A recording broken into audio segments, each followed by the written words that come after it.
ସାଙ୍ଗ ମାନେ ଦେଖନ୍ତୁ ଛାତ ଉପରେ କ'ଣ କେମିତି କରୁଛୁ ଦେଖ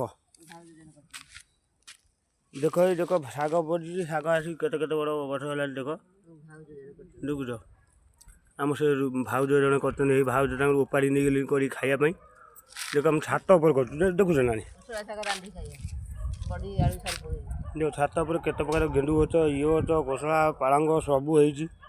ଲଙ୍କା ଗଛ ଲଙ୍କା ଧଇଲାଣି ଆମ ଛାତ ଉପରେ ବନଉ এইগুলা କିଏ ବନଉଛ ଯାହାର ଜାଗା ନାହିଁ ତ ଏଇଭଳିଆ ଛାତ ଉପରେ ନେଇକି ବନେଇକି ଦେଖ ଇଟା ଦେଇ ଚାରିକର ମାଟି ଦେଇକି ତଳେ ଜରି ପକେଇବ ନହେଲେ ଛାତ ନଷ୍ଟ ହେଇଯିବ ମାଟି ଖାଇଯିବ ତଳେ ଆଉ ଜରି ପକେଇକି ମାଟି ଦେଇକି ଶାଗ ଫାଗ ପକେଇବ ଦେଖ କରିକି ଖାଇବ ପୁରା ପିଓର ଦେଶୀ ଜିନିଷ ପାଇବ ବିନା ସାରରେ ଦେଖୁଛ ନା এইଭଳିଆ କିଏ କରୁଛ ଟିକେ କମେଣ୍ଟରେ ମୋତେ ଜଣେଇବ ଆମେ କରୁଛୁ ବୋଲି ଏପଟେ ହେଇ ଦେଖ ମୁଁ ଏପଟେ ପାଇପ୍ କାମ ନୂଆ ଛାତ ତ ନୂଆ ଘର ଏଇ ଓ ହେଇ ତଳେ ଭାଇ ଜଣେ ପାଇପ୍ କାମ କରୁଛନ୍ତି ହେଇ ଟାଟା କରୁଛନ୍ତି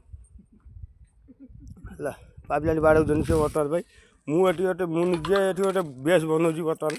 ଟାଙ୍କି ବେସ୍ ରାଉଣ୍ଡ କରିସାରିଲିନି ଖାଲି ସେ ବାଲି ନେଇକି ଆଉଛନ୍ତି ବାଲି ପକେଇଲେନି